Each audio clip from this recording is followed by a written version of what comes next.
state-of-the-art aerobiology TB research facility is pinning down how tuberculosis is transmitted.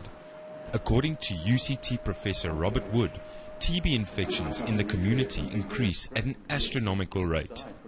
We believe that the time of going to primary school at the age of 5, 20% of these populations are infected with TB.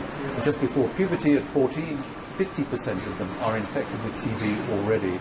And by the time they leave school, 70 to 80% of them are infected with TB. And we think fundamentally we have to control that.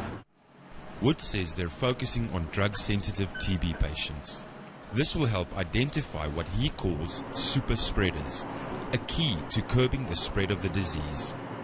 This is the first stage in our sampling.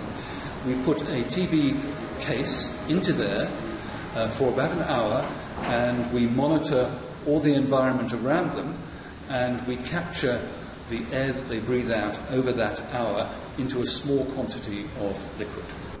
Once this liquid is captured, the sample is separated into smaller parts in which TB particles can be identified.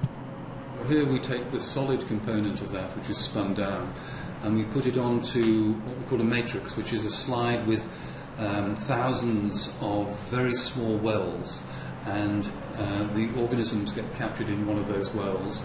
Then we look at the fluorescence of that organism and can study and focus on a single organism.